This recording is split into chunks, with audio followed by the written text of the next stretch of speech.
All right, everybody, we are back for an all new episode of For Whom the Bell Tolls. And boy, do we have an amazing guest tonight.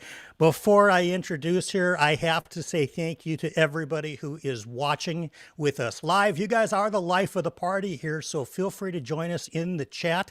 I also want to thank anybody who is watching on replay because hashtag Team Replay in the comments lets me know where you're watching from, when you're watching, all that good stuff, because I do want to schedule streams for everybody across the globe, and we're going to do it that way. You guys, I am very excited tonight. We have somebody that I would say when I started doing this, I wasn't even sure if I was going to continue to do these. And it turns out I actually like them. And I put together kind of like a bucket list of people that I've watched forever on YouTube and BookTube that I really wanted to have come on the program. And about, I don't know, maybe 2 months ago, something like that, Bookborn came up with the greatest comment I think that has ever been in the comment section on For Whom the Bell Tolls, because I posed the question, if any of you guys know Bookborn, please let her know that I would love her to come on the show. And I happen to be looking in the chat, and here's Bookborn saying, I know Bookborn. So it was like, this is great. I'm really excited. Bookborn, would you please tell everybody how you are doing tonight, and welcome to the Bell Tower. Hi, I am so excited to be here. I'm doing great. And I wanted to tell you that I know For Whom the Bell Tolls is a reference to famous literary works. But when I ever hear it, I always think of Paper Mario and the Thousand Year Door. Have you ever played that video I game? have not. One of the chapters is called For Pigs the Bell Tolls. And so whenever I hear this famous Hemingway title now, Exactly. I'm always thinking that. So that's my embarrassing I uncultured reference. No, I think that that's actually quite cultured. Most people say it's a Metallica song.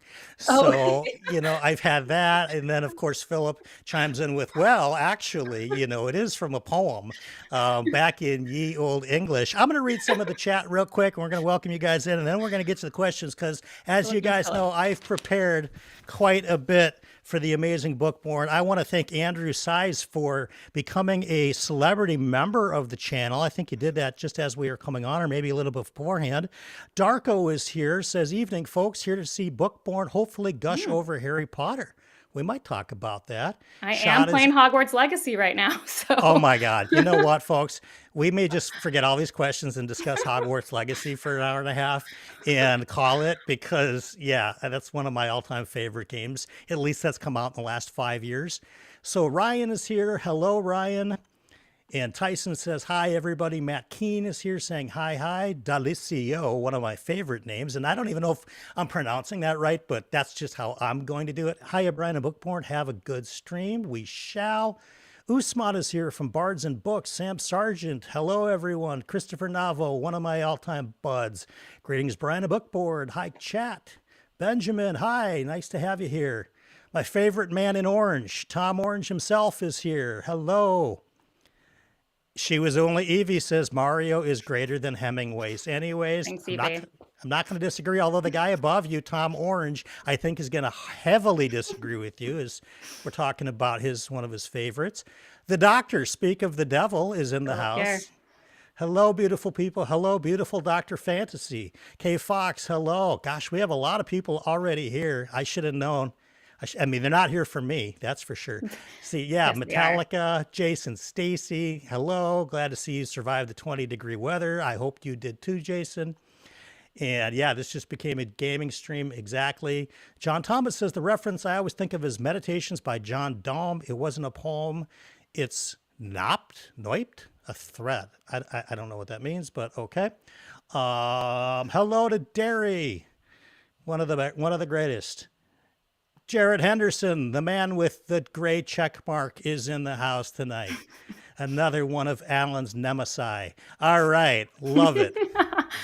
Cool. All right, so we've got a lot to get into tonight, folks, and I'm just super, super excited. And I was normally going to start off with just sort of some life stuff, but what I had mentioned to Bookborn backstage was that if you've not seen it, she put out just a fabulous video today about morals and art, and the timing of it sort of centered around this gigantic Neil Gaiman.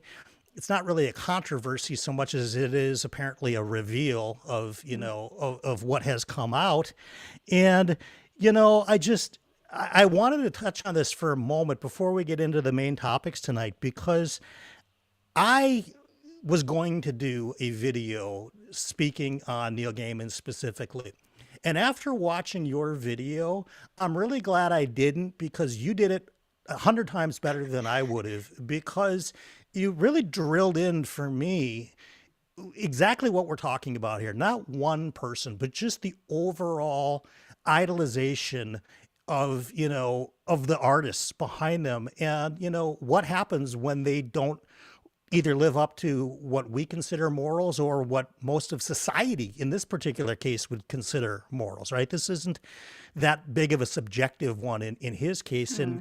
And if you guys haven't seen the video, I've put the link in the description. She's actually donating all of the revenue from the video to a really important charity, which you'll see when you click the link in the description. Obviously, if you're not already a subscriber to Bookborn, do that too. But if you would tell us a little bit about the charity that you're raising money for with that video, and then we'll maybe go back into the other stuff. But I just really think you did such a phenomenal job about talking about morality when it comes to art, and is art's job to be moral, and what happens when the artist themselves is proven to not be moral. Yeah, well, thank you, first of all. That means a lot. I actually, it was a very stressful video to put out. I do put out like controversial videos now and again, but usually they're not very present, as in like something is happening right now. And so that was hard. And I don't usually love doing it because, I don't know, I said it in the video, I like to process a lot. So it's kind of interesting that because the Gaiman news came out in stages, that I ended up having this processing time. And it was like, I guess I will talk about it. But I was actually pretty nervous. I ignored comments for quite a bit of time today. So when I looked at them earlier, I was like, oh, people are being so nice and really just are receptive to what I'm saying. And it really it meant a lot to me that people were taking it, because it is a little rambly. It is kind of like this really esoteric video that basically just asks questions for 20 minutes. It doesn't answer any of them. But I think that works, because, I mean, to script it, I think would have felt far less from the heart. And I think that was where the emanations that I was getting from you through the video was a heartfelt message, to readers, and really to people who appreciate art in all of its forms. And I think what you may call rambling, I see it a little bit differently, as more of, no, this is just coming from the heart, and to script it out would seem a little systemic, just systematic, I think is the word that I'm looking for, and maybe not be quite as heartfelt. So I liked how it came out, actually. Oh, well, thank you. Yeah. I didn't answer your first question, though, which is, tell us about the charity real quick. Yeah, I'm donating to RAIN, which is a national charity that is very highly rated. It's been around since 1995, and it is all there to support sexual assault, rape, and abuse victims. And they have tons of amazing programs, a phone number you can call 24 hours a day if something's happened to you, and just an amazing charity trying to help find lawyers for people, give them legal action, give them just emotional support, therapy, just really a great charity helping abuse victims. So obviously that was what I chose in light of Neil Gaiman's situation there. But yeah, it was predicated, for people who haven't seen the video, off of just this news comes out and you feel so dark about it. And then it's the news cycle continues, or people just talk a lot about it and then that's it. And how, for me, that process was becoming wearing and hollow, because it just felt so pointless. And that by even small actions, I'm not saying, raising $1,000 is really doing a ton, but it's doing something. It's absolutely doing something. And just the moving awareness it that alone. way. Yeah, the awareness that that exists. See, I didn't even know that that organization exists until you made that video. So just it really helps in a lot of ways. And I think that this whole thing with Neil Gaiman, it's interesting too because yeah, I've read a lot of his books, not as many as you have because I know you've read the catalog. But yeah, I mean, you don't see American Gods on my shelf, proudly displayed like you did, a month or two ago. And I think that that makes sense, especially because when we're talking about a living author who's still, Hmm. writing, it's a little different. We talk about somebody like an H.P. Lovecraft, right? Who I think by all accounts was a horrible racist and a horrible, misogynist and just all of it, right? But so much of that gets put to the, oh well, it's the times that they lived in, or things were different then, and we didn't have an awareness Well, and of your things money then. isn't funding them directly because they're like Correct, they're long dead. dead. So Yeah, you just feel kind of like, well, I mean, I haven't read any H.P. Lovecraft, but yeah. other authors. I mean, artists. I was thinking like, how many paintings? Oh I yeah. actually wrote this in a comment. Like, I volunteer and teach art at my children's elementary school. Oh And cool. like, how many art lessons have I brought with artists that are just probably like terrible people, but Right. their art is so famous? And it's like, but they lived in like the 1600s. So like at That's this right. point, we're just kind of like, well, whatever. Right. And we're not, and it's like when we're talking about modern times, it's a 24-hour news cycle. And there are mechanisms today for victims of any kind of abuse to speak out where there wasn't even really 20 years ago. I mean, pre internet or whatever might make the local news, but maybe not. Certainly without YouTube, a lot less people would know a lot of the authors that are in our world and artists just sort of in general. But you drilled in on a really great point when you were talking about comparing it to actors and does that apply when you're watching a movie? And what if the lead actor is great, but the best supporting actor is a horrible jerk? And all the things that we don't like. Or what Or if the it's the director or the or the producer, producer. right? I mean, how many movies have we seen that Harvey Weinstein made, right? That's in Well, jail forever. Harvey Weinstein was lightly involved in Lord of the Rings, which is I actually said in a video before. I was like, people don't know. None of us are going to stop watching Lord of the Rings. I'm Right. sorry. Like Right. you're just not going to. And It's it's like right. and it's so difficult because people will use that as like, oh, you're excusing it. It's like, look, you have to choose to act in the best way you can. And it's at some point, like, you will be hypocritical. Like, Mm-hmm. I spoke out today about Gaiman, and I'm not speaking about other authors. Like, that's going to come up as hypocritical at some point. But like, Mm-hmm. some action is action. Like, you can't either, there's a false dichotomy of either you have to act every time or you don't act at all. And I Right. feel like acting sometimes is better than never, but Definitely. it's hard. And art too. Like, I don't think they should remove Gaiman's books from the library. That would feel like censorship. So like, at some point it is up to you to decide like that stuff, and it's just kind of a tough situation. Yeah. And I think that again, you made such a great point about where's the cutoff, right? Is it just with the artist involved, or is it with the other people, or is it the employee that works at Barnes and Noble that sells their books, right? Or is it Barnes and Hmm. Noble executives themselves? And we've just seen this kind of era of business sort of hiding behind businesses themselves. What about his agent, right? I mean, what about his manager? I Did mean, they know? We can never know. We won't know. And yeah. it's weirdly a uniquely modern problems in many ways. Not that there have never been famous people scandals. There have, of Hmm. course. But it's with the speed, like you said, of the internet and the Yeah. speed with information travels and can get out there, like, and how much more we know about people, just like period. Yeah. Um, it's something we're facing more frequently, I think, today than you would Abs- used to. Absolutely. Absolutely. Well, like I said, folks, go check out her video if you've not seen it already. It's from the heart. I'm glad she made it. I'm glad I didn't because she said everything that I would have said, but in a better way. And I think it's really tricky to make those videos because you don't want to come off as opportunistic when it comes to, hey, this is this big headline of the day. Let me get some algorithm out of this. Give me that good algorithm, right? It's I like a mean, that's drug. why I waited at least a week because all of the videos I saw have already gotten taken by the algorithm, and mine likely won't, Hmm. just because it's too late, ironically, which was actually very purposeful. I almost waited another week Hmm. because I was like, I just don't want to be a part of the swing Yeah. I'd rather way less people watch it Yeah. and just like it was for me. I say that at the end, but like the video was for me. Like I needed to say something, and then like I don't really care if it's just But I think that that's the crux of why people start channels in the first place, is because Yes. initially it is just for you, right? I mean, you didn't have your channel started like everybody else's with 0 subscribers.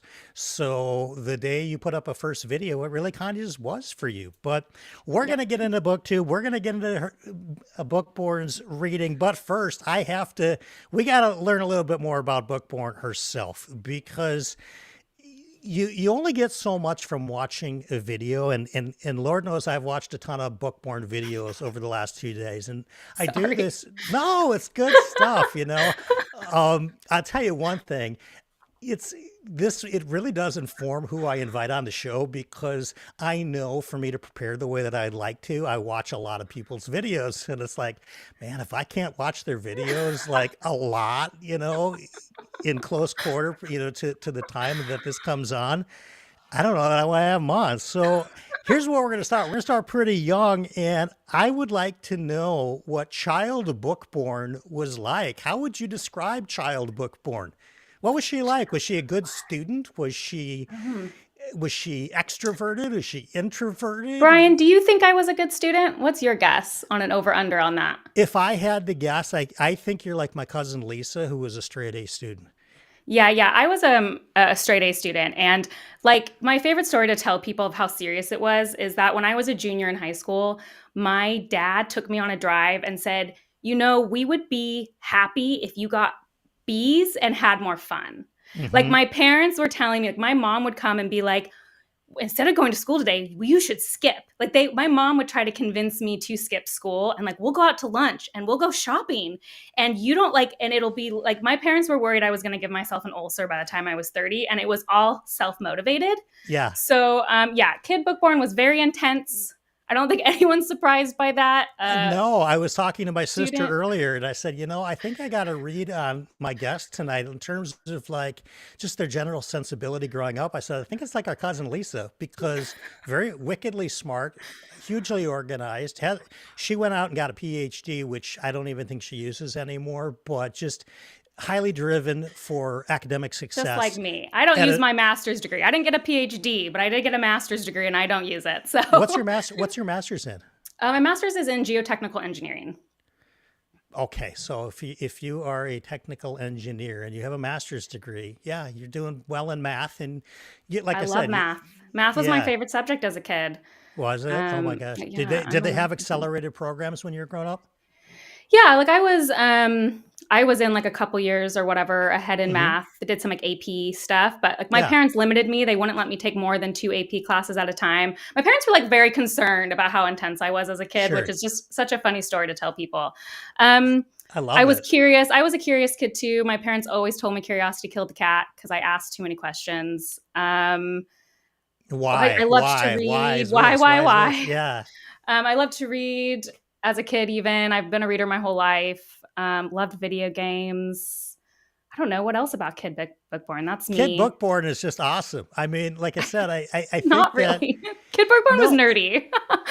but look, I mean, but it's Kid Bookborn turned into awesome adult Bookborn, so Maybe. that's really good. Were your friends growing up also kind of leading the academic path, or were your friends a little bit more all over the place No, for when it? sure. I am. I'm definitely someone who tends to have like one really good friend, and in Hmm. fact, my closest friend that I met in junior high is actually still my closest friend today. Like, is Awesome. godparent to my children. We are very close. She was just as like overachiever as I was. We fed each other, but the fun thing is like she was super English and art like Sure. brilliant, and I was Yeah. much more math and science. So Left we brain, always right say brain. like Yeah. complemented each other very nicely because we had different things that we excelled at. Yeah, that's just awesome. And it's great that you have these lifelong friends that come from common interests. Like you guys both really Totally. had that personality to succeed. And how do you succeed when you're a kid? Well, it's academics. I mean, you're not clocking in at the 8 to 5 job, every day. And personally, I was not sporty, so I'm not Okay. talking in at sporty either. Oh my gosh. Did you play any sports, or were you just strictly academics? I did gymnastics for a long time. I Cool. did Me that too. until, oh, did you? I did. I was a high school lettered gymnast. Yeah. Oh my gosh, no, I didn't go that far. See, I went far enough until you started having to go every day. Like Hmm. I was at, like level 4 or whatever. Sure. And then I was like, no, this doesn't seem like this is fun. So I did that. I did weirdly ice skating because I wanted to be Tara Lipinski for Okay. several years. And then I did some track and field. But once I got into high school, I pretty much did that, like got rid of all of that in favor of just all academic extracurriculars. Yeah. It's interesting. I think that, you know, it's weird. I don't know if it's just from me being a bar guy my whole life or most of my adult life when you try to get a read on people that you don't really know yet, right? This is our first real one-on-one conversation we've ever had. And I don't think we've even been on any live group Mm-mm. collabs before either. But yeah, I mean, you definitely delivered on what I kind of thought. If you could go back and this is always a tough question. I haven't asked it to too many people, but if you go back and relive one day of your life, Oh, what comes to geez. mind? Oh What's a my day that gosh. you go, you know what? That was just an awesome day. You know what? I think I might relive going and filming in Sanderson's Lair. Uh, Okay, cool. that we did a couple years ago. That was a really great day in my life. I will say that's a more recent one. Hmm. That's a great Um, one though. Had you met him yeah, before? I had. We've been a fan for a long time, so we went to a couple of his signings when we lived in San Francisco, and they were so much smaller. So like Okay. we could walk in. The first one we went to, I think, would have been like 2015. Okay. Um, at that time, like we could walk into, and it was a small bookstore, and we got to talk to him and get a bunch of things signed. So I had like met him, but obviously that was much more like actually having a conversation for a long Sure. time. Did Yeah. he remember you from any of that or was it just sort of a blur? No way. Yeah. There's no way. Yeah. He met so many people. There was just impossible that you would remember somebody when you'd only met him a couple times, like for such Yeah. brief. No, no, no. Now, did you grow up in California? No, I was born in California, Okay. but I grew up in Portland, Okay. Oregon. But then Eh, me and my husband moved to San Francisco for like 8 years after college.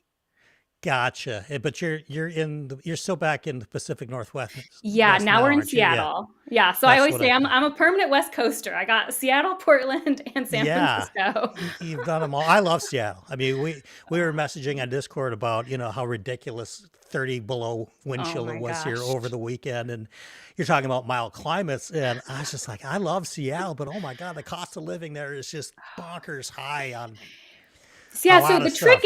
the trick is you live in San Francisco for 8 years. So then when you move to Yes. Seattle, you go, By oh, look how comparison. cheap it is. Absolutely, absolutely. That is so funny, and I have to tell everybody. And I think that this may be a very common thing, but the first time that I ever saw you on BookTube, and we'll get to this when we talk about the YouTube stuff, was the obvious Captain America shield. Oh It yeah. was like so striking to me that this person is standing in front of sitting in front of a Captain America shield. It's like I gotta watch this. It This is, is it so pulls cool. focus. I think it did help in my early days for people to remember me because it pulls a lot of, focus in there. Very cool. Sarah Beth is here and says, so glad I made it in time. Mm, I've had a heck of a week. Happy to be here. And Chris Navo says, woohoo, Seattle yeah. represent. There's Chris another is near one. us. Chris is gonna come to some of our live events. It's been fun. We know each other. Hey, Yeah, Chris. he's the dude. He was my team captain on a readathon over on the Keymark Discord a little over a year ago, year and a half ago, I think now, and we crushed it. He was an amazing team Doesn't lead. surprise me. Nah, he was phenomenal. Um, I carried the team, everybody. No, I'm just kidding. What is a surprising skill or talent that you have that a lot of people don't know about? um, I love to wrap presents, and I do think I'm good at it. I'm Excellent. I'm all about a really fancy wrapped present. That is really cool. I actually watched one of your videos. I think it was last year, and you were talking about book, kind of bookish gifts for book people or Oh, something. I did do wrapping in that video. Look at Yeah. you. I didn't even remember that. Research. We do You we did do it. research here on this cable access network thing I got going. I don't know, but so rat gift wrapping, that's actually a skill. I mean, all you need to do is see any gift I've ever wrapped, and you'll know there's a 0 to 10 meter, and I Oh am yeah. proudly living on the zero. I think. My good friend's husband is terrible at it, and like over our friendship he's slowly taken steps, and he'll like send me photos like, look, I improved. I'm always like so proud of you. That is just fantastic. Oh my God. Who would you say has had a real profound impact on your life? I wrote the question as who's had the most, but that can Mm. get kind of leaving people out. But when you think about who's had, pretty powerful impact on your life, clearly your parents you discussed already from your upbringing. Besides them, Real who comes to people are mind? like real people, or like artist wise, Real like people. author wise, real people. I mean, they're all real people, but Yeah. I meant, Well, I mean, people I know, I guess you could, people I I guess you know. could answer. That's actually a better question. Is it could be people that you know or people that you've never met. Who has had profound impacts on your life? And I think Oh, both that's such are a big good answers. question. That's such a big question. It's a good thing you have a big brain. It's I'll come. The first person who kind of popped to mind was a couple of teachers, actually. I would say my AP Calc teacher in high school, and then my English teacher, my senior year of high school. English teacher just because more reading related, but um, he just was one of those teachers that was really good at pushing me in the way that I needed without trying to take me down a peg.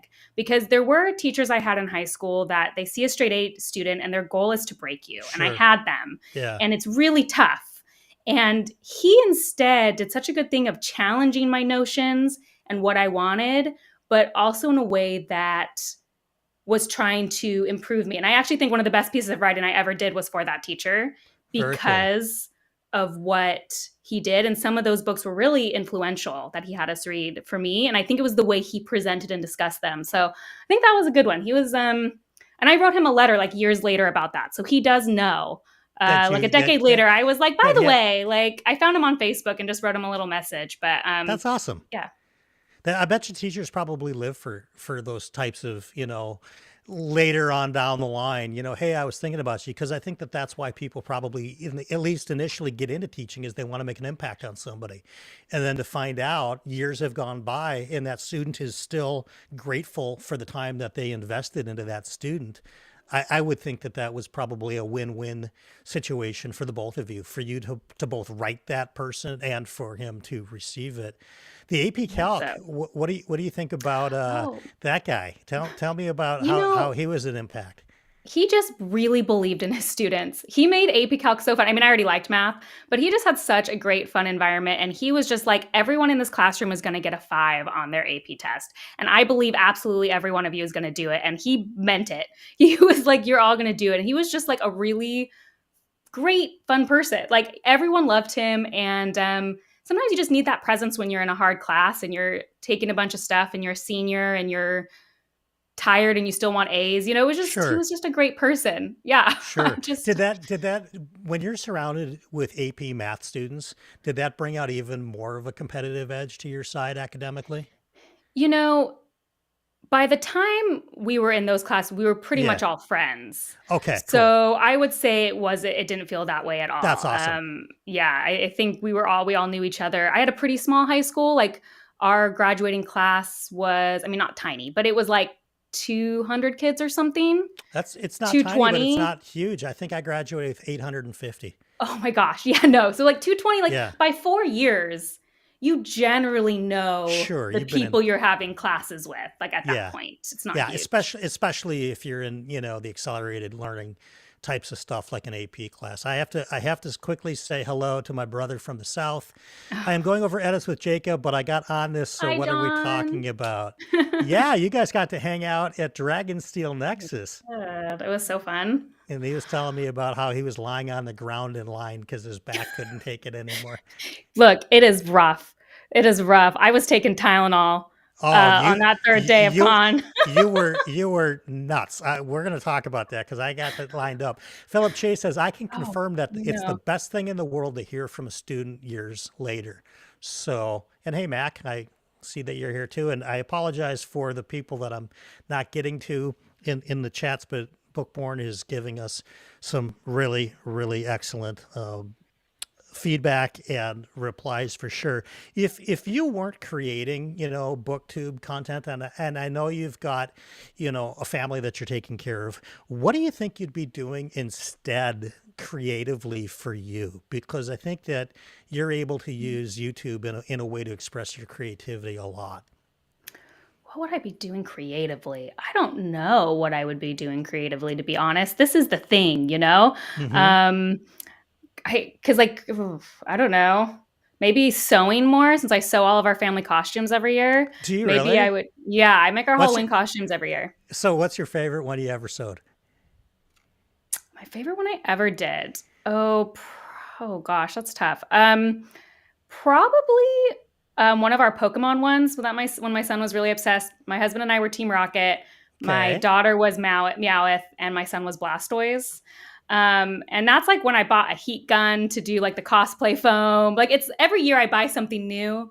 That one was Sure. really cute. I'll say that was probably one of my favorites. I love that. Yeah, each year you get something new and you add it to the arsenal of your Exactly. capabilities of what you can create. That's super cool. We're big on costumes over here at BellTube. Oh, So I should we have are dressed very up. we are We are very costume family. yeah, this is a costume household, no doubt about it. And for me, it's like people ask, "Well, where do you come up with all these things?" I said, "Well, I had Halloween parties forever, and I never wanted to wear the same thing twice, and so I've Yes. got everything, in a I know. wardrobe full of That's the costumes." problem is I make all of these and we have bins and bins of costumes and it's like we never rewear them. But I'm like, maybe the right opportunity will So, come and I'll wear oh, an old one. Same here. I have a garage full of Halloween decorations that legitimately filled a 6,000 square foot nightclub. And I Amazing. didn't have it in me to get rid of it because like you said with your costuming, I picked up different pieces of Halloween merch over the years from a friend of mine used to own Spirit Halloween, and if they got Oh like my a gosh, a skeleton that was dream. like missing a hand or something like that, so it was quote unquote defective, so they couldn't sell it. He'd say, "Hey, Brian, I got like bins full of stuff for the bar." No That one's would gonna be notice a missing hand in a nightclub. no, it's way too dark. There's fog machines, whatever. So I know what you're talking about when it comes to adding each year and the piling up and piling up. When you think about, yeah, and Derry says Bookborn does good talking too. So I agree. Thanks, Jerry. When you think about, we were talking about teachers, and this doesn't have to have come from a teacher, but when it comes to life advice, what do you think is some of the best advice you've been given, for you, and how's it guided you? Gosh, these are like deep questions that didn't come here prepared to answer. That's okay. Um, That's why we have the show. Only because, like I said, I want to make sure that people get asked questions they haven't been asked 1,000 times already. So what's some good I'm trying to advice you've think. received? Doesn't have to be the number one. Does it have to be from a person? No, I it mean, could I be know I've received good advice from people a lot, but like sometimes it's just not coming to the mind. it could literally be from a fortune cookie if it came Okay, from them. great. So yeah, I was gonna say, well, there's a couple. There's a couple book things that have really stuck with me. sure. One was from the book Think Like a Freak, Okay. which is, have you ever read Freakonomics? I haven't, but wait a minute. Have I read Freakonomics? If I did, it was when it came out, which was forever ago, right? Yeah, so I did too. I read Freakonomics like when it came out. It was a long time ago. I'm not gonna say because people get upset when I say where I was when things came out, so I'm just Sure. gonna not say my Okay. age. But Fair I read it. enough. I loved that book. Years later, I read Think Like a Freak, which was by those authors, and they talk about how you think in those kind of scenarios, like how you think that way. And they said the toughest words in the English language aren't "I love you," but "I don't know." And that people don't like to admit they don't know. And you should get really comfortable at saying, "I don't know, but I can find out." That's And that awesome. really struck a huge chord with me, like to be more open and honest when you don't know something and don't pretend that you do. And for like a know it all, that can be really hard Hmm. because you want to know it all. And just being Yeah. like, "I don't know it, but I can find out." Yeah. really stuck with me. And it's advice I read like 10 years ago, and I still think about it a I lot. think that that's personal growth stuff too, because especially like you said, when you have kind of a self-described know-it-all mentality, or even if it's kind of a know-it-all subconscious mentality where For sure. you're not really out there trying to be a know-it-all, it's just sort of in the background, software running in your brain, that can absolutely be useful because for one, it takes the burden off you. You don't have to kind of create some answer that may not be correct, Mhm. just because you're living up to some standard that you've internalized that you do know everything that there ever was to know. So Exactly. no, I really like that. And I think too If many people pretend to know things that they don't know. Oh my Also. God, that's the whole point of my channel. Yeah. I'm found out, ladies and gentlemen. The truth has been No. the truth has been No. revealed live with Bookborn. Oh, This no. I've been discovered. Anyway, so we're talking about, I don't even know when we were talking about, but the idea and the notion of historical figures came up earlier. And if you were going to have a dinner party with some historical figures, who Mhm. comes to mind that you'd say, all right, and yes, you can gift wrap them gifts if you would like. Okay. I mean, I Yes. probably would. Some Y- historical figures. I mean, Yeah. Who would you want to hang out with that just based on whatever you know about them isn't enough? You need more. here's the thing. Remember how just in my video today I said I don't really care that much Hmm. about people. So like I'm boring. Like I don't even know who I care about. It would probably be a bunch of authors like Jane Austen. Come tell me about the stuff you were writing back way Cool. back then. You know what? Mary Shelley. Mary Shelley seems like Yes. such a fascinating person. Like come tell me more, Mary, about what was going on in your life. Who else is over? See, That it's would all be an awesome one. authors. I That know. Mary that Shelley and Jane Austen in a room. What a conversation. Absolutely. I asked somebody this question before and they also said Mary Shelley. Yeah, her life is fascinating. I did a little research for a video and I was like, wow, there's just a lot of holes here. I would love to know more about what Right. was going I mean, on. when you read Frankenstein, was it not entirely different than you thought it was going to be going in? Oh, completely. I said it's so interesting to me because I've also read Dracula, and really, Dracula's pop culture notion is like pretty similar. Like I'm not saying it's exact, but like there is a one-to-one connection from our pop culture Dracula to the book Dracula. Sure. And the pop culture notion of Frankenstein to the book Frankenstein is so opposite. It like Yeah. blew my mind. I was like, what is this little philosophical book that really isn't about monsters at all, but the monsters within? Like it's so Right. crazy. Yeah, I mean, I don't know if it's just Universal Studios when they made the Frankenstein movie, back in the day in the black and white with Boris Karloff. I think he was Frankenstein, maybe. If I got that right, somebody in chat will probably let me know. But it's like, it is so different. And I only read Frankenstein for the first time, I want to say a year or two ago. And wow, I mean, when people say it is so different, I think that is without a doubt for me the book that I've read that was most different than any expectation I had going in, for For sure. sure. Yeah, I only read it a absolutely. few years ago too, like 3 or 4. So I had had a lot of years to have preconceived notions about Sure, it's just Frankenstein. this monster Yeah. running around. So, do your kids ever walk around like Frankenstein? Or they is that too old school for them at this I point? like don't even know if they could answer who Frankenstein is. Maybe a zombie. Yeah, it could He's be a zombie zombie. for sure. Yeah, I think it's more of like a zombie thing. I Well, don't I know. That's guess good. I'm gonna go ask him. I'm gonna be I like, be Dracula, be Frankenstein, yeah. just see what happens. Yeah, use our children as test subjects. I love this idea. Um, very, very cool. When's the last time you surprised yourself? When's the last time I surprised myself? You know, BookTube has been a big surprise for me because um, I actually originally wanted to do a blog years and years and years ago, and I had prepared for years, and I just never had time. And finally, like 5 years after my thought of doing a blog, I was like, either I'm going to do it or I'm not. And then it was like, blogs are dead. This is Hmm. 2020. And my husband was actually the one who's like, you should go on YouTube. And I thought the blog wasn't going to show my face. And I don't want my face on the internet. and he Yeah. convinced me to do it. So already just like being on a YouTube channel, that is not Yeah. Was conducive generally to my personality. So being here is a surprise. That's awesome. And it's still, I mean, and it's I think for some people, you've had a channel since, was it 2020 maybe? Yeah, June of 2020, which is funny because I didn't do it because of the pandemic. I actually Yeah. had planned it for like literally 6 years beforehand or an idea, and then it just happened to get it start That's right when it after. activated. Sure. I mean, it's Yeah. like, well, you got nothing but time.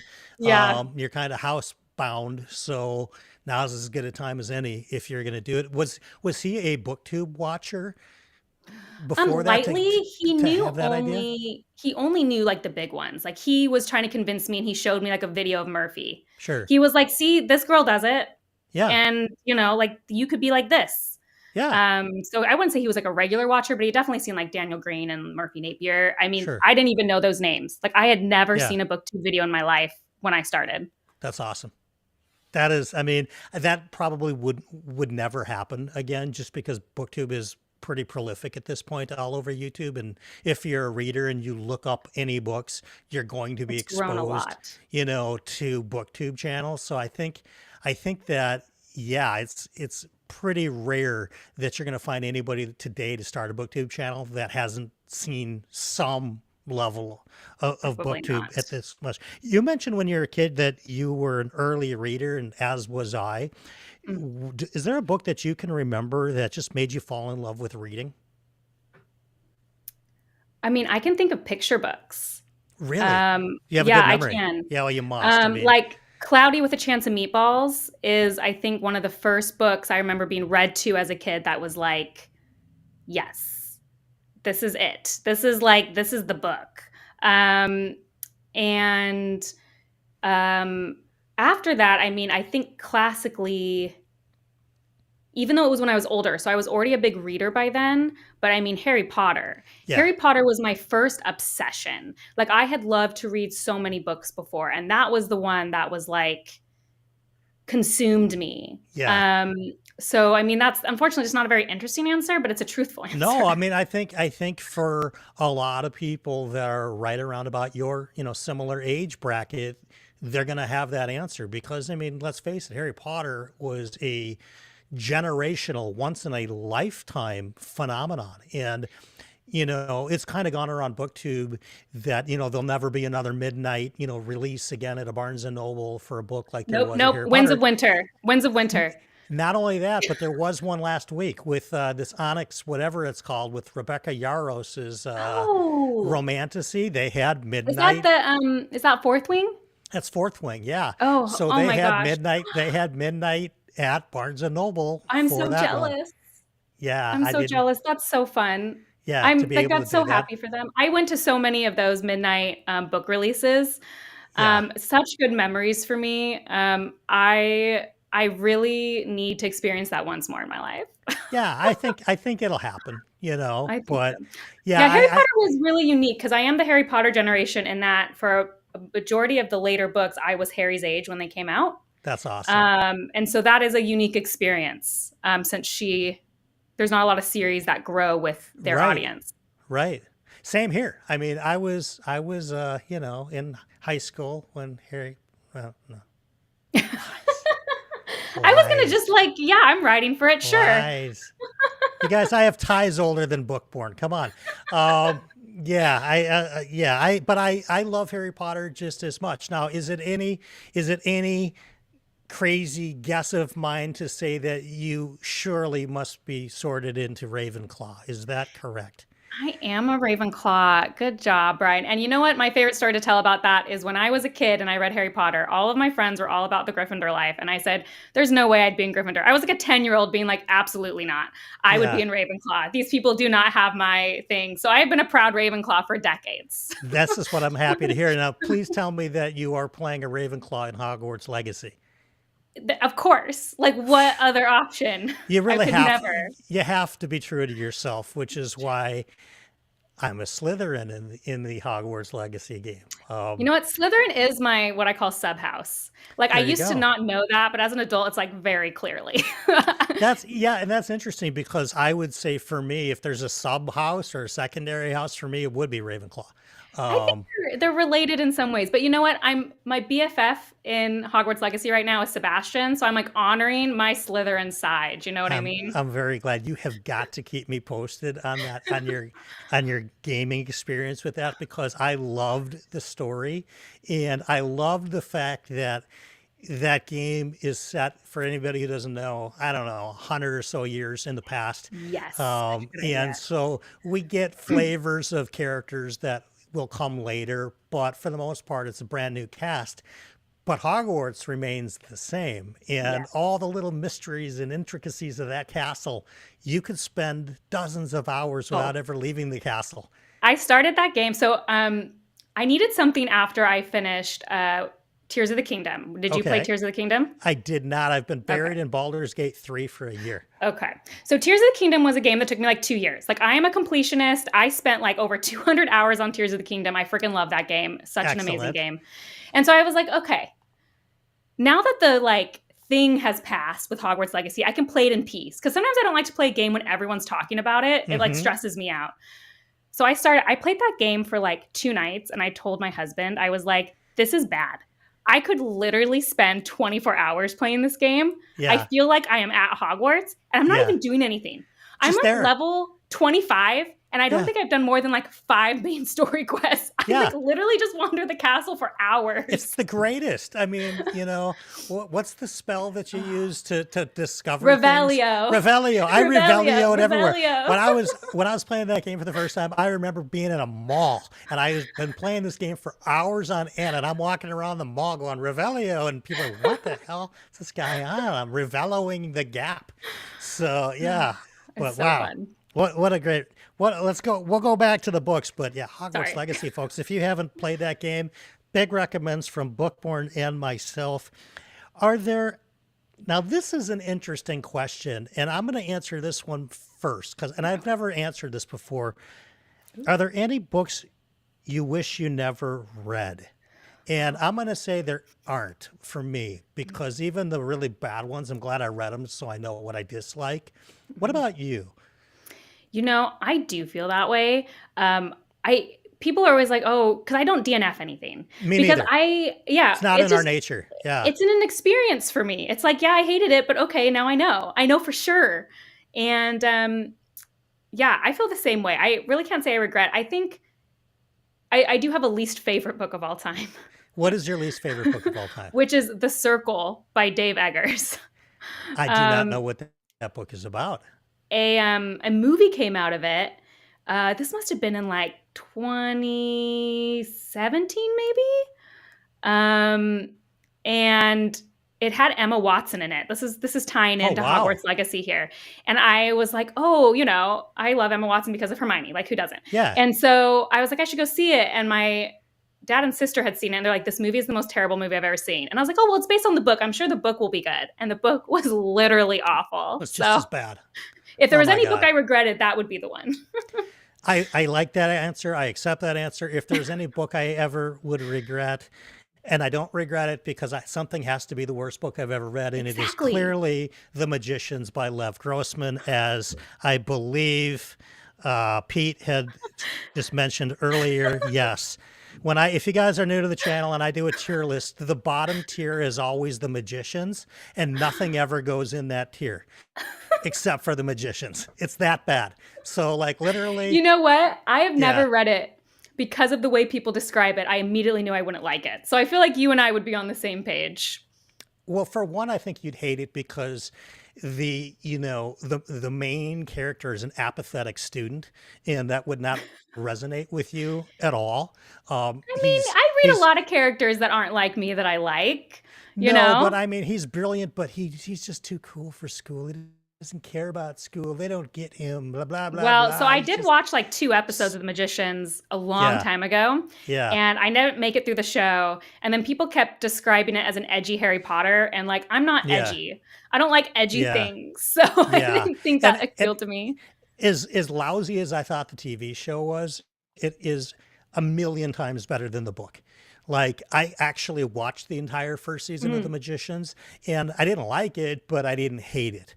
mm. The book itself is just, oh my God. I'm gonna do. I don't do a lot of reaction videos. I don't think I've ever done one before, but I may do a video dedicated to reading 1-star reviews of The Magicians, To just make so I yourself feel can good. justify my loathing of this book.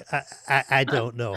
What is your process for deciding what you want to read next? Is it informed by other booktubers? Do you have your own TBR that you just generate yourself? How does that work for you? It's just I blow with the wind, Brian. Do I you? wake up one day and I go, "What do I feel like reading today?" And I have a light TBR, and I have 1,000 books people want me to read, and I wake up and go, "What do I feel like reading today?" That seems Feeling unwinding. antithetical to you, though. It doesn't seem like you because I'm when a I think mood of, reader. I'm a but mood that's, reader. but you see how I might say that seems a little opposite because you're a Yeah. structured planner. You have a master's in, geoengineering, and being a Yeah. mood reader seems, I love that, by the way. I mean, that shows depth of I don't know. character. It shows that you're, See, but multidimensional. if I make a TBR and I don't stick to it, that's more obnoxious because I made a list and I didn't do it. So, like, I'd Is that rather maybe not make why? the list. I've never made a TBR video in my life. I have never told people when I'm going to read something. So I can't disappoint the list. You know what I I mean? I like it. Do you do a daily to-do list? Oh, I have the to-do lists everywhere around my house. Yeah, I me have too. like quarterly to-do lists, monthly to-do lists, daily to-do Yeah. lists. Every single night before I go to bed, I have tomorrow's to-do list on a post-it note sitting in front of my computer at my office desk. Boom. It's the beauty of working from home. But yeah, it's Yes. just, I do that. Crossing that off, doesn't it feel good? It does. And it also, like, I'm not exactly a morning person. Just, I'm starting to Mm. become one more that I've been 5 years removed from the nightclub business. But I mean, I used Oh to go to yeah, bed at you four used or to be five up in the all morning. night. Right. So 4 or 5 in the morning doesn't lend itself too much to becoming a morning person. And so even now, those to-do lists for me make it so I don't have to think too hard about, okay, what do I need to get done today? Right. It's just Yeah. already sitting there. Okay. I'm my own boss and I have instructed myself exactly, what I'm going to do today. So you are a mood reader. I like that. And we know that you are a giant Cosmere fan. Mhm. And we know that you're a big Song of Ice and Fire fan. We're going to get into that in a little bit here too. But if you could bring one fictional world to life, what would it be? And it might even be the series we were talking about earlier. Ooh, like Hogwarts, but I have to be able to Yeah. go to it. You know what Yeah. I mean? Like I can't the Yeah. Hogwarts can't exist and I'm a muggle. No, no, no, no, no. You have to, whatever you pick, you get to hang out in. I mean, Hogwarts seems like the least dangerous because it's already like so close to our own worlds. Hmm. You know what I mean? But like, I don't know, being a radiant sounds pretty fun, although I don't think I would be a radiant. But then you have to like deal with the desolations. So do you really want that? No. Right. You know what I I mean, mean? what happens when you fall between, the shattered planes and in the chasms and the And you're chasm just fiends dead come because for you're not you. a radiant. Um, Right. have you read A Darker Shade of Magic by V.E. Schwab? I have. I Um, have. I have a lot of problems with that series, but I did love the Five Londons. I think that's just such a fun piece, or the Four Con- Londons, excuse me. Conceptually, that book is a 5-star for me in concept. In Yes, execution, correct. it fell very flat for me. It Yes, didn't Brian. work. Yes, a So hundred. yeah, so I like, and I didn't even hate the first book. I thought the first book was okay, and then I had diminishing returns as the series progressed to the point that Brian, I we don't are in even a read her hundred anymore. percent alignment on this. Hooray! Everything you just Absolutely. said. But I do the Four Londons. I don't know why it's so simple. It's always been a very attractive piece of world building to me. Very simple, Hmm. but very cool. That would be kind of It's fun. just parallel universes. Hey Vera, this is so cool. Going to catch the rest on replay. Uh, Well, I don't know what time it is in your time, Vera, but I'm guessing it's probably 1:32 in the morning, something like that. Speaking of out of our time zone, Harry nearly First dies of in all, every I'm years not of here. Hogwarts. Voldemort's gone. Voldemort was only around. Like I'm not a chosen one. You know what I mean? I'm just a Ravenclaw minding my own business. That's right. That's right. Until the next, until Dark the next Lord great is threat. risen, I guess. Right. Yeah. Yes. And the headmaster uses you as his pawn or her pawn, to accomplish the greater good. Quite Okay, well, potentially, that's not what happened. This Dumbledore slander will not stand.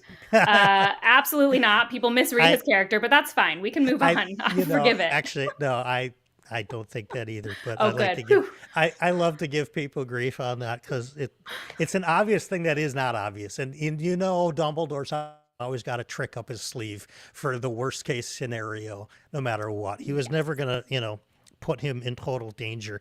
And we're going to talk about another one of the videos that you did in a minute, kind of about that too. Is there a book that totally changed your opinion or worldview on something that you believed to be true, and then you read something and you were like, you know what, I need to reassess myself on that? Um, I mean, yes. I would say a lot of nonfiction. Unfortunately, the book that's coming to mind is a Neil Gaiman book, which I Sure. hate. Right. That's Well, tough. I it's actually not, went on it's not record like saying that. yeah, it's not. Um, But if there's lessons to apply, whether or not he particularly I lived know. that himself is irrelevant, right? I mean, I know. if It it's just feels if it's icky. useful, of course it does. But Um, I mean, take away the source, and and the we'll go to a message, better counterpart, which is Terry Pratchett. I love Terry even Pratchett's better. Same here. Pratchett's stuff that he has written in Discworld and in his nonfiction essays. I love, I looked up the original essay because everyone knows Pratchett's quote about Tolkien is Mount Fiji, Hmm. and do you know what quote I'm talking about? I read the. Do you know what I'm talking about? I don't, but Oh, I'm okay. going to nod There's like a and say famous sure. But quote yeah. he says Tolkien and Lord of the Rings is like Mount Fiji, and even like in Japan, every art that you make either has to include it or it is consciously not including it. And Hmm. Tolkien is like that. Yeah. Every fantasy work is referential or purposely trying not to be referential. It is like this Hmm. looming mountain in fantasy. And that's been a famous quote, but I actually went and read the essay that quote was pulled from. And that essay is just so interesting and so fantastic, whether you agree with that statement or not. Pratchett was such an interesting dude, and he had so much good stuff to say.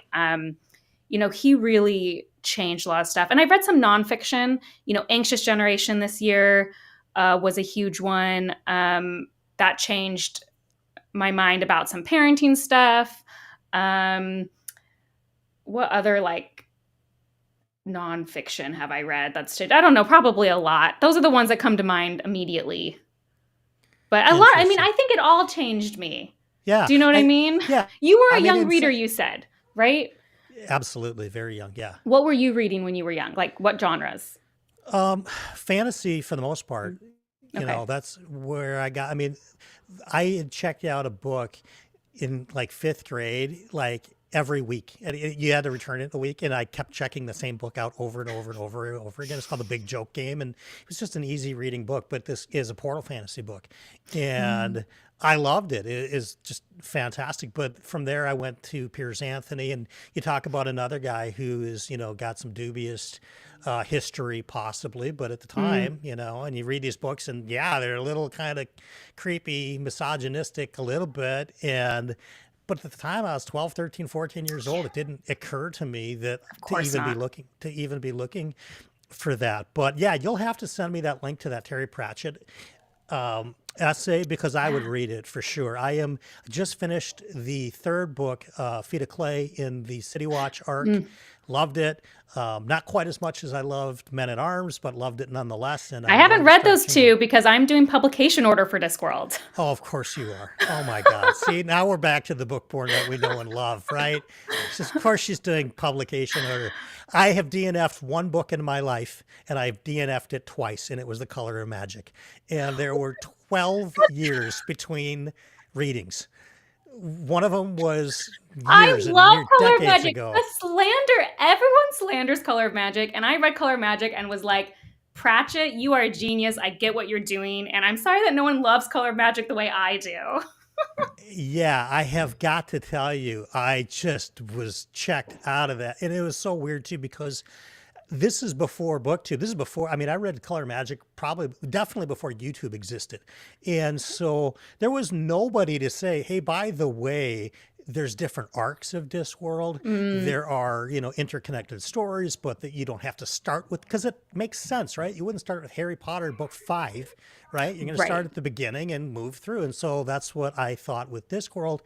And I don't know, I got through about halfway through it, and I just was like, this just isn't for me. And 12, How can 15 you years not love later, the luggage? How can you not love the luggage? I don't know. I'll make a deal though. Once I get done with City Watch arc and maybe the Death arc, No, and don't go back maybe and do it. You've DNF'd it twice. You got to I give it up for may good, Brian. maybe 3 times a charm. I don't know. I mean, it's not going to end up in the magician's tier, that's for sure. Well, It'll still get somewhere, but it won't be there. But yeah, that's pretty crazy. If you could co-write a book, now I know obviously your husband's an author, but let's leave him out for a minute because that's a little okay. too close to home. But if you could It'd be co-write a book with any living author, I'll get you off the hook so you don't have to say your husband. Who would it I be? mean, I would. That would be the answer completely because it would be so easy. Hmm. We've talked about, oh, wouldn't it be fun to write something? Except that I'm Absolutely. not ever going to write anything. So, any living author today, who would I write with? Well, it's okay. You know what? I'm going to say Ken Liu. Okay. Tell me why. Um, but I mean, I can't write like Ken, but Yeah. I would love to. So we're going to pretend in a world where I could keep up. Yeah. Um, he just he is so introspective and thoughtful, and his novels have such interesting themes about modernity and the life we live and the choices we make, and they've all been, that's who I should have mentioned as like profoundly impactful. So much of what he's written is so impactful, and I would Cool. just love to be a part of that process. Cool. Yeah. Sometimes as these conversations go, answers to prior questions that came up a half hour or 45 minutes earlier. Get jogged. Yeah, they absolutely do. Because as it's like I said, these are organic conversations, and we start talking about different things. And you're like, oh, you know what? Ken Liu. Now, I have not read any Ken Liu, which is odd because He's great. what are you going to do, right? Evie sent me the whole Dandelion Dynasty. I have to read it. It's on the So list. start with Paper Menagerie, because The that's short a stories. collection of short stories, Yeah. and it's so fantastic. And then you can just read one here and there. You know what Hmm. I mean? You don't have to like go forward. But yeah, in the Dandelion Dynasty, he says the universe is knowable. That's one of his taglines, and I love that. The universe is knowable. Um, just great. Interesting. It's knowable. I like The that. universe is knowable. He also says to do the most interesting thing, which I think is a fun thing too. Anyway, you should read Dandelion Dynasty. Is fantastic. Dandelion Dynasty, I'm going to read it, but I will go read the Paper Menagerie as well. My challenge is that John and I and a bunch of other people are starting, we just started this huge Wars of Light and Shadow read along that we're Oh, doing. it's gonna take up And time. well, if you think that like my brain might explode from that, let me throw this on. And yeah, every other month from that, we're doing that every other month. And on the opposite months, I'm reading Malazan. So Good for you. Good luck. so if when we have Bookborn, part 2 for Whom the Bell Tolls, she might be doing all the asking of the questions because my brain may be mush Mush. by then, and nothing really will spark my mind. Let me ask you: are there any genres or subgenres that you've avoided or struggled to enjoy? Romance, 100%. I don't even like some romance in my regular fantasy books. I usually like it's the thing I'm most critical about. For sure. I also not like a huge historical fiction person. Hmm. There are historical fictions I love, but it is the exception rather than the rule. I'm just like Sure. not drawn to that as a genre. Sure. I feel like in some regards, Song of Ice and Fire sometimes feels like a little historical fiction to me. I don't know why. It's definitely epic Yeah. fantasy, and it's not like, our world or anything like that. But when I look at things like Fire and Blood, where he's retelling It all this is. past history stuff, it's like, oh, okay, there's like lore. Yeah. So yes, I think my big problem with historical fiction, and this is again is like I don't know a ton about the genre, but Hmm. anytime anything is suggested to me, 100% of the time it's World War II, and it's just Oh, like yeah. there's only so much World War II. Now I have some World War II historical fiction that I Hmm. love, like The Book Thief, fantastic Sure. book, or Codename Verity, a fantastic book, but it's just like I can't read about this same time period like 800 times. For some people, that's amazing. It's like my fantasy. I could read a fantasy book no matter what. Hmm. So I do think there's probably historical fiction from different time periods that I haven't experienced that I would like a lot more because it would feel Yeah. fresh. Well, yeah, and it brings a little bit of familiarity, like Joanna's talking about Warlord Chronicles, which is set, in the time of King Arthur. Yeah. So that Super interesting. almost feels I like probably like fantasy, it. Yeah. I was like, right? that Because seems more I like mean, fantasy. Merlin's in the book, right? So Yes. Merlin's the main character in this book. So it's historical fiction slash fantasy. I know, Yeah, because like fantasy fic, I mean, I loved Fire and Blood. right? You know what I mean? Like I loved it. So like I can do Yeah, history. It's just got to be, yeah. you know. But I think the further back we go, it feels, because a lot of this fantasy that we read is sort of medieval in nature, right? There's swords, there's horses.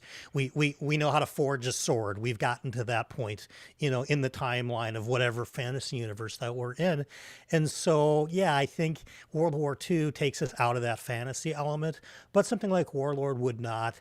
Um, there's, gosh, what was the other one? Oh, I was going to say Guy Gavriel Kay books are historical Oh, fantasy, I read Under Heaven. It was a Okay, great book. Yeah, that was the first one I read by him last year, and I really enjoyed it. Definitely going to read some more of very him. cool. Yeah, I've only read two. I've read The Lions of Alrasan and Tigana, and I loved them both. And I I am, think The Lions is the next one. I think that's the one I have up on my shelf. I hope you do. I think you'll really like it. If you liked his other work, I mean, his prose isn't any different. Hmm. He's so poetic in how he writes, but yet at the same time, it's not super flowery or so No. obtuse or abstract. You don't understand what's going on. He has a super unique style. One of the subgenres that I know you're relatively new to, because we chatted about it just a little bit back and forth on Discord, is lit RPG, and you are kind of on this dungeon crawler Carl journey. Well, Is I that? wouldn't say I was into it before Dungeon Crawler Yeah. Carl. Had you ever read any before? So I had. I had read one a long time ago before I even knew that the term for it was lit Right. RPG. But then most of my lit RPG experience was through being an SPFBO judge. So I Sure. got several of those like in my batches. Yeah. Ooh, that's And rough. well, it was just like none of them were bad. Yeah. But what I think my guess is for them is that they focus so much on gameplay and not Mm-hmm. character Mm-hmm. that I felt like I was reading a video game. And as someone Mm-hmm. who likes to play video games, I'd rather just be playing a video game. I don't Mm-hmm. necessarily want to read a video game, even though Right. I understand that's part of lit RPG. Dungeon Crawler Carl is like, it's just, it's so much character, Yeah. so much world building, and this depth to it. I don't know, man. That book series is so good. It is. I'm It just it so obsessed with it. it absolutely is. I'm actually tomorrow going to record my top 10 favorite fantasy series. I haven't updated this in over a year, so I thought, hey, you know what, I'll do it. And clearly that's going on my personal one, because I've been talking about this since the audiobook first came out, the first one, and it is so incredibly validating to me to see booktubers agreeing with me, because for so long us lit RPG guys, and I see Doug is in the comments, he's a huge lit RPG guy, he's my Sherpa. When it's like comes to the Cosmere, I need to turn to Bookborn. When it comes to lit RPG, Doug is the dude, no doubt. He's read more than probably me, I think, which is hundreds and hundreds of lit RPG books. But I think that you're right that the reason why it does work for so many people for mainstream is because it's so character driven, and it is so much Yes. about the story. And yeah, there's game mechanics in it, but it's just, I think we talked about it, and I mentioned that it's like almost a mechanism for the storytelling itself For as a sure. vehicle, not And I really think just, yeah. that's the trick. It's like it's a mechanism. And also, I'm a huge Dungeons and Dragons player, and Mm-hmm. it's very like Dungeons and Dragons adjacent. Mm-hmm. But yeah, I mean, I'm in the middle of book 4 right now, Yeah. and It's I'm gonna addictive, isn't say it? like, oh, it's so addictive. And I'm gonna say it like I haven't updated my top 10 fantasy in like a couple Yeah. of years, Yeah. and dang it, I would be surprised if it didn't make it on. Like By the that's how I time, feel right now in right, book 4.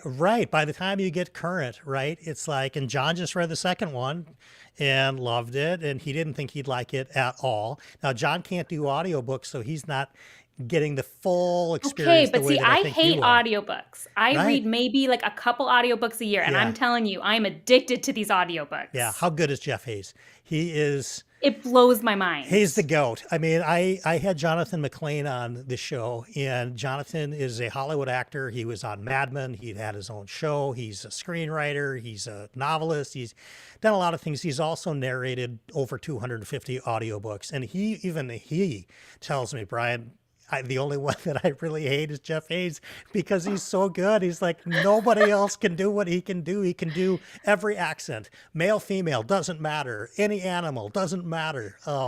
The guy has his own cast. It's just incredible. It is literally incredible. And so I do, like, you would never hear that from me, but I tell people, like, look, you got to at least listen to the audio because it does, like, it's, even if you don't listen to the whole thing, because I've done a little both because I love it so much. Sure. And I can only really listen if I'm actively like cleaning. So then I would go and get my physical book and read because I wanted to read it faster than just like every night when I was cleaning. Yeah. The other night I told my husband, I'm like, I can't believe how addicted to this I am. I'm like busy and I'm sitting there and I'm like, I just got to know what's in the sponsor box though. Like I can't put it down because like he's just about to open the sponsor box. Yeah, he's like, I know. I'm going to answer this question real quick. Is Dungeon Crawler Carl appropriate for a 7 and a 9-year-old? No. Absolutely not. No, it is. No. It is rated M for mature. The dungeon itself is weird. The AI himself is weird. So absolutely not 18 and up. Yeah, 18 and up for sure. Derry's a huge fan. Genghis Khan. Oh my God. Ben, I think, has listened to the whole series 3 or 4 times. Back to back to back to back. I mean, it's funny because I read the first one and I liked it. I was surprised by it. Mm-hmm. I gave it a 4 and I was like, okay, this is good. I'll definitely try the second one. But there was some time between it. And then I read the second one and I was like, oh, we just like stepped up somehow a ton. Right. And now I've read like 2, 3, and 4. Like, I mean, I started 3 and 4 back to back. Yeah. I was like at this point, it's just like, it's going to be like back to back. And it is. I mean, and first of all, the cast gets bigger and more interesting. And we lose cast members, and that's heartbreaking. Yeah. And there are real themes that are being done in this comical way that really hasn't been done since Terry Pratchett and Hitchhiker's Guide for me.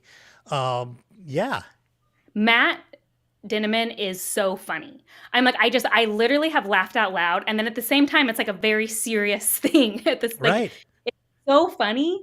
And it's also just, I'm blown away by it. Yeah. And there's very few books like it. I've done a video where I talk about, if you like Dungeon Crawler Carl, what do you do next? Right. Cause it's like, okay, I'm not so opposed to this lit RPG thing as I thought I was, but I also don't want to get caught up in a bunch of game mechanics and I don't want to do that. So, I feel like is part of my role on BookTube a little bit, is to say, all right, let me try to guide people through if they like this, but they don't want that.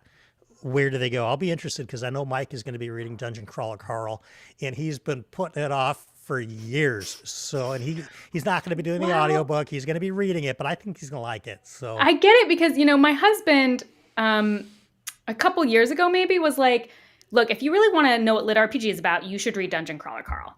Yeah. And I was like, okay. And like, I hate to say this because I know people love the original covers, but I went and looked up that book and I saw that cover and I was like, this doesn't seem like a book for Bookborn. Right. And he's like, no, everyone loves it.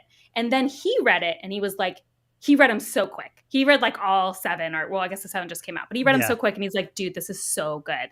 And I was like, okay, maybe. And then I had to interview Matt Dinniman and I was like, okay, now I actually have to read it. And then I was like, everyone was right. But I do think the original covers are a little off-putting for a certain reader. They are. I mean, it's weird because lit RPG does that where the traditional, and I don't mean to say that it is not female friendly, genre, because it is, but a lot of the authors were mostly dudes when it first got started. And I think a lot of the readership was dudes and they were, correct. And that's not a big deal to admit. They were marketing to that. But it's funny because I didn't want to be rude, but I saw it and thought that's a dude bro book. Correct. That's what I thought. Yeah, I mean, correct. But and that's weird too because as much as I love the original covers, I actually like the new covers better from Ace. And it's like I have it right here. Yeah, it's beautiful. I love them, and I also love them because they are still fun. Yeah. But I do think they're a little more accessible for a broader audience. They are, and I think it's more descriptive of what the inside of the book is too, because you don't really if you don't know the story already, those covers, especially book one, you don't know what you're even looking at. But you can get a much better feeling, I think, when you look at the one that you just held up, going, "Oh, this has got to be fun. There's a bunch of bright colors. This is a really cool font. This is Well, going and to be." someone's like in boxers with dynamite and there's a cat. Like it's still telling you that this is Hmm. going to be silly, but Right. it's more grounded. Whereas the Yeah. original, but anyway, I'm glad people love those covers. It's just not something like I was attracted to. Yeah, absolutely. So I want to talk about your channel a little bit, and I want to talk about some of the content that you've made. And I went back, and I do this all the time, and I go back and I watch some of the oldest videos that our guests, Oh have no. put forth. Oh yeah. So the oldest video that you have on your channel, I don't know if it's your first video or if you got rid of it, your first video. Some people do, some people don't. But No, I've never gotten rid of a video. it was Are female characters any good? Are Brandon And Sanderson's female characters any good? I don't think so. I think it was Are female characters any good? Is it just as I think this is pre Sando No, no, focus. my first video ever was Are Brandon Sanderson's female characters any Are good? they? Is that what it is? Maybe I read it That is wrong. what it is. The oldest one. Are Brandon Sanderson's female characters any good? I just checked Okay. it. Okay, cool. See, I'm I glad very remember because I filmed that video like 6 times. So we like I'm have very we have real-time fact checking, folks. I love it. So that was a really interesting video. And when you said you filmed it 6 times, why did you film it 6 times? That was an exaggeration. I filmed it 3 times. Okay. The first time, my camera cut out halfway through Happened to me last because it week was in the out of middle of the tier batteries. list. Yep. The second time, I think I accidentally hadn't pressed record on the microphone. Okay, At this technical point, I was issues. almost in tears. Yeah, And then third time was the charm. fantastic. Did you do you remember, I think you probably do because I think you have an excellent memory, but that third time were you just trying to get through it at that point or from Yes, frustration? I was, especially because at the time where we were living, we were in San Francisco. We had a tiny place, 2 children. I couldn't leave anything set up. So like I also couldn't quit and come back later because I had to put everything away. And so if I Yes. did that, if I quit and come back later, everything would have to be put away and then taken back out again. Yep. And like it was just, it was fun times. Fun Yeah. times. Well, I think that was a really interesting video, and I think you asked some poignant questions right off the bat on your first. I mean, that's a pretty good topic to start a channel with, right? It's not like, "Hi, my name is Bookborn and I'm going to tell you my 5 favorite series that I've ever read," or You "Hi, know, let me give you a I vlog about think what I'm reading." never having been on BookTube in that way was beneficial because I had no idea of the general things most people did for Hmm. good and bad. Like, I think that hurt me in some ways, but I think in some ways I also had no expectations. So I went on to talk about the stuff I really just, why I started a channel was like people in my life were tired of me saying the same things over and over again. And so, like, that topic was something I had thought a lot about. And Hmm. so that's why it was my first video. I think it is a very unique way to start the channel. But then again, your unique experience of not having watched BookTube before you started the channel clearly informed that. As you mentioned, if you could think about that version of Bookborn from that three attempt video, what advice would you give her right now? Knowing what you know about Mm. YouTube, knowing what you know about people who watch YouTube, what what what would you tell if you had that time machine to go back after that first filming to say, "Hey, you ought to know about fill in the blank." Um, I wasn't a part of the community at all. Like, so I really started from zero. I didn't Yeah. have anyone, jumping over from a Discord or like other, I didn't know anyone. I think I'd go back and say, like, stop being so scared of everybody. Everyone is so nice and they will be so nice to you because it took me a lot longer to integrate myself because I was terrified of talking to anybody. Really? Yeah, terrified of emailing anyone, asking anyone to do anything. I didn't know how to get into I would just be like, just get yourself into the Yeah. community. Yeah. Like, don't be so What shy scared about you it. about it? What scared you about it? Because you don't come Oh, off as like a super shy, introverted person. You seem so goal oriented, and I feel like if you wanted to get to know somebody, you'd do that? I'm really shy. I Really? have a ton of social anxiety. So, Okay. like, if you know me, oh boy, I can talk for ages. Sure. But being in new situations when I don't know people, like, is incredibly anxiety inducing for me. Like, I have so much Gotcha. anxiety. I never want to bother people. Um, I always just feel so bad. Like, no one wants to talk to me. Why would they want to have a conversation with me? Like, just every time I have a conversation, I will replay it and be like, that was so dumb. How could I have said that? Meanwhile, I talked too the much. other person doesn't even remember what you're thinking about, by the way, you Oh, I know? know. It Yeah. doesn't matter though. I jokingly said people who went to Dragon's Deal with me, like I had an interaction and I was like, well, that interaction will be what I stay awake over for like the next 3 months. And I'm a positive the person does not remember. Doesn't remember at all. So like it was just hard. Like my first live, I think I like broke out in hives having to send the email to ask Oh somebody my gosh. to So be I on mean, because I was like, so it is a real thing for you. I mean, it's not yeah. just, shyness. There's a social anxiety Oh no, aspect. I have very bad Yeah. anxiety. Interesting. so, so Do you feel but I'm like outgoing. do you feel like YouTube has helped resolve some of that with the friends that you've made, since you've started the channel?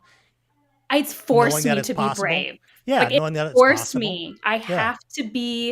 I have to network sometimes. I have to talk to people and I have to be in these uncomfortable situations. So I do think that's been like a real growth factor. And I certainly am less scared now at Hmm. reaching out to people, but I'm still honestly not that great at it. Like Yeah. there'll be people I'm friends with and I'll be like, it's okay if you say no. And they're like, we talk all the time. Like, why Right. are you acting like Right. You're putting this is qualifiers out there. Hey, just so you don't feel guilty, you don't have to yeah. blah blah blah. blah. And meanwhile, they'd love to help you, Uh, right? So, or they'd And love I do to think the hang out community with is you. incredible. Yeah. Like our side of YouTube is the fantasy in particular is everyone's so lovely. I am constantly blown away. So I would say Yeah. also. That's good advice. If there is a current version of Bookborn out there, listen to that advice and Yeah. don't be too shy to network, particularly with this community, because this is going to be probably one of the most forgiving and gracious communities that you're ever going to run into. And at least half the people that you do reach out to, at least in my opinion, have similar anxious issues about reaching Yeah, out themselves, right? I mean, I for still sure. get some of my closest friends that I've met on BookTube, say, hey, if it's not too much of a problem, or if you can carve out, the time to do it, no worries if you can't, and all the qualifiers to let me off the hook. And I'm like, no, we're friends. You just tell me what we're Great. doing and we're doing it. That's that. So I really like that advice. Have you thought of any videos that you'd really like to make that you haven't made yet? Well, there's a type of video that I would love to make and probably never will, which is analysis videos of characters from multiple series. Um, Okay. the issue with that is I'd want them all to be spoilers. Right. And it's very difficult to make videos where you S- cross 5 different books because then anyone watching needs to have read every book You've narrowed down the audience to yourself.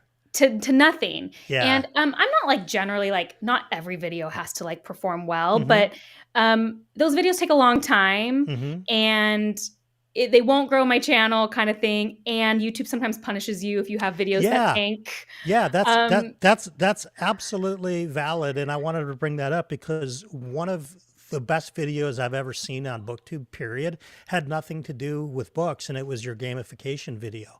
And basically, I think it was oh, called Reality Check was the name of the video, or at least that was the phrase in the video. And you talked about this is how much money I make during BookTube, and this is how many hours I spend doing it, and is it worth it? And I'm making $3 an hour, and here's how AdSense pays me, and this is the dopamine that I get when the fireworks go off at the 1 out of 10. And we've all had it. If you have a BookTube channel, if you've done more than 2 videos, you've seen those fireworks before because one of them outperformed the other one. And that's addictive. It's a dopamine rush when that happens. And when you made that video, it was so informative to me to go, nobody else has really given us a behind the scenes that I've watched. I'm sure Daniel Green's probably done it over the years, before either one of us was on, YouTube, for sure me, but nobody had given me sort of behind the curtain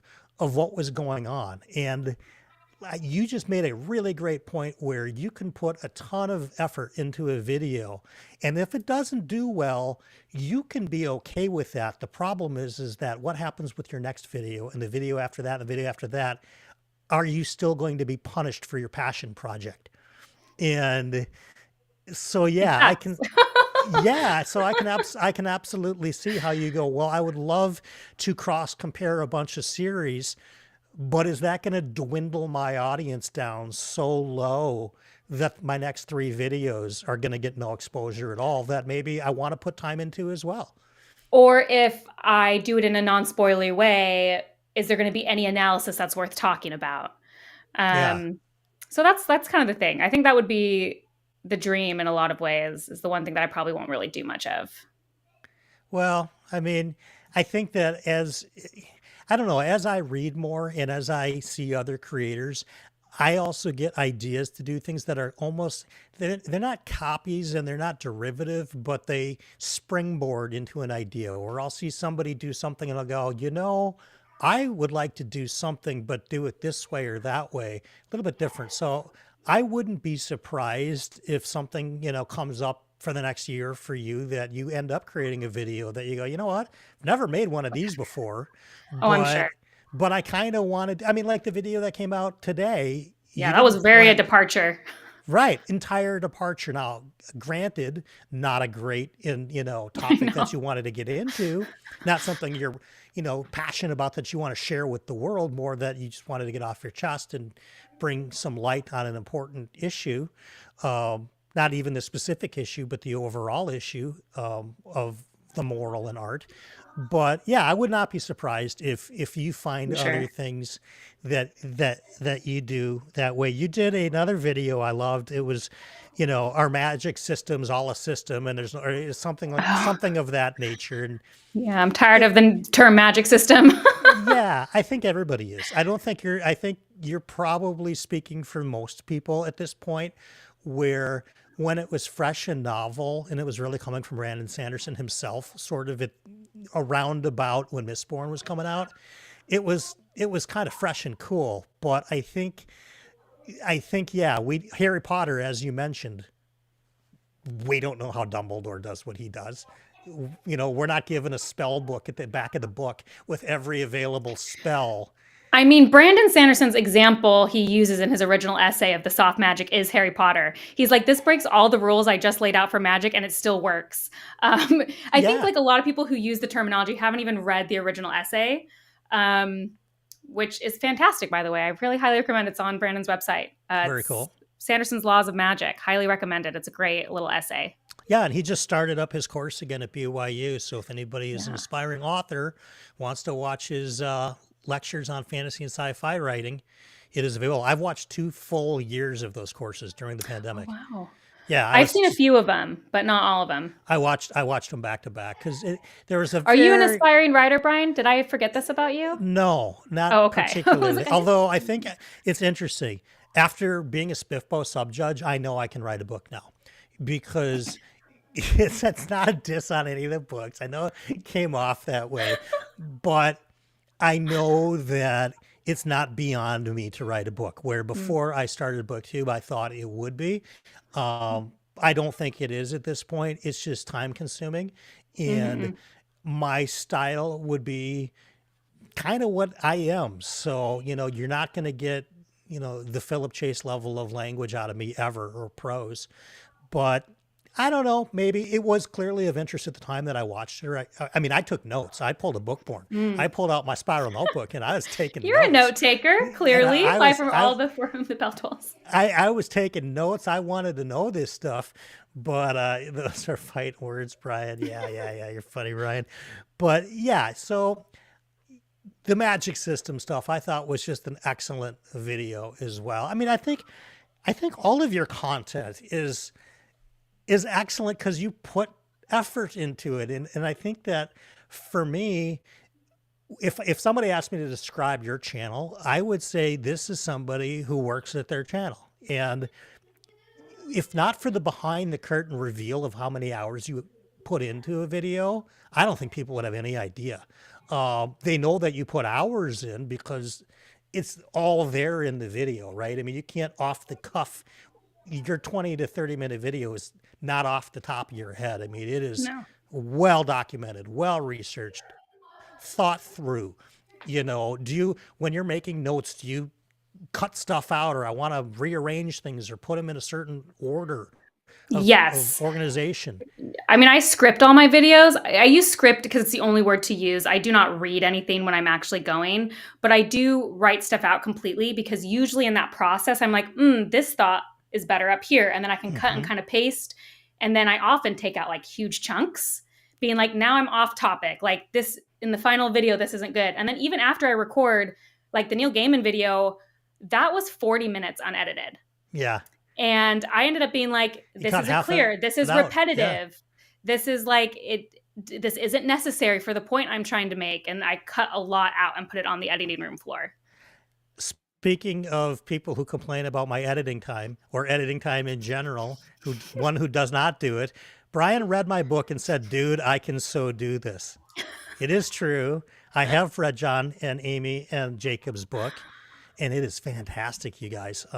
As soon as I'm allowed to really, really talk about it in a non-spoiler way, I'm telling you, this guy's got a hit on his hands. But John gives me grief on a daily basis about the amount of time I spend editing, which is substantial. And I know. I say to him, editing's so hard. But you don't know Bookborn. I mean, you want to yell John does know Bookborn now. Now he does, because he'll yell at me for editing for 5 or 6 hours to do a 20-minute video. I'm like, are you kidding? Bookborn could do a 5-hour edit in your sleep. I mean, she's got videos she's put 40 hours into. Oh, yeah, like my recap video. It's so good.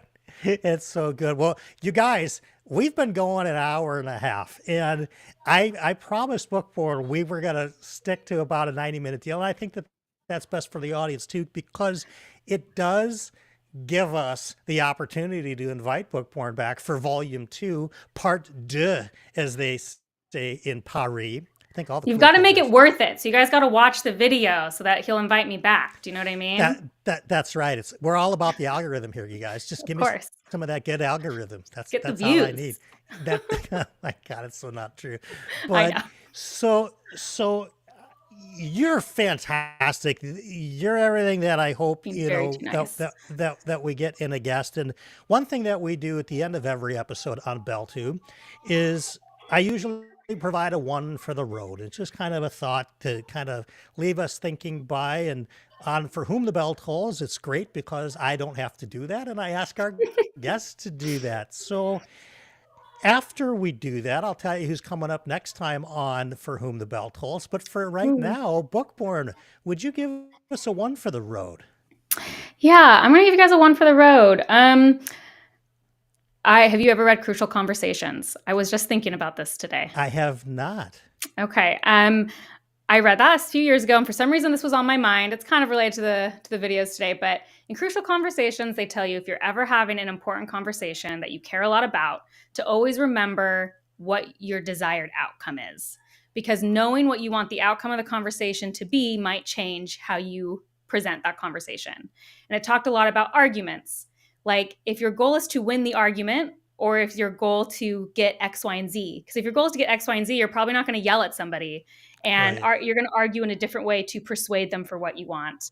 And with the breakdown of discourse online, I think about that a lot. Like, what am I gaining out of this interaction? What's my end goal? And sometimes I find out, I guess my end goal is just to like defend myself. And is that a worthy goal? And then I delete the comment I was just about to write. And so that's what I've been thinking a lot about today. So remember your end goal in every conversation. I love that. I tend to give sort of overall esoteric, whatever types of one for the roads far too often, and I don't hit the practical. And that to me is an absolute practical piece of thought and advice that makes sense, is to bear in mind what exactly is the end goal here. And I like how you said, is it to win an argument, or is it to, maybe have change their mind, right? Maybe to have an outcome that's unexpected for them, but yet happy for them. because people's minds can be changed sometimes. Not, Absolutely. like you mentioned, the social discourse is pretty rough these days, and some people will not change their mind no matter what. If you Hmm. say 2 + 2 = 5, and they will say you're right, there's not a lot you can do with that. But I really, really do like that advice. And one thing that I'll share with everybody is that I'm putting together a compilation of the best of One for the Roads from For the Whom the Bell Tolls episodes. And That's that will fun. absolutely make Oh, the thank you. cut for that, because I think that That's a that's fun good. idea. Yeah, I think that that's good, and I think it's valuable to people. That's what we try to do here is bring some value to people. Bookborn, you are fantastic. Everybody, chat, you guys have been, as usual. I've come to appreciate you guys so much. I know a lot of you guys were in the comments talking with each other, and I want to just say I am very sorry if I didn't put your comment up on screen. We were engaged in a great conversation, and sometimes a random comment takes the conversation totally off the rail. And I didn't, it was going so well. I just did not want to change track, so to speak, and put us off the rails. So that was incredible. Next time on For Whom the Bell Tolls, I'm going to take next week off, and I'll probably do 2 videos instead of just the Friday one, I think. We'll see.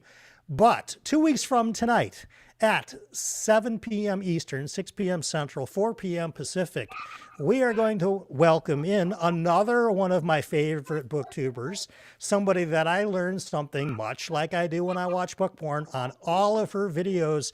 We're going to welcome in Leslie Smith from the Nerdy Oh, Narrative I love Leslie. to the Bell Tower. And we are going to have conversation like crazy, because Leslie messaged me today that she thinks her and I are the same person, quite possibly. So It's going to be such a good one. Oh my gosh. that might be a very, very fun episode. I want to thank everybody who's been here. Bookborn, you rock. Will you Thank you please for come having back and me. do this again? Of course. Thank you for having me. It was so much fun. Awesome. Everybody, you have a great night. Thanks if you're watching on replay. Don't forget to check out Bookborn's video. It's in the description. Take a look at the fundraiser. If you're not subscribed to her channel, please go ahead and do that. Like the video. You know all the drill. Share it. Do all the stuff. I'll see you guys in a couple of weeks. Have a great night, everybody.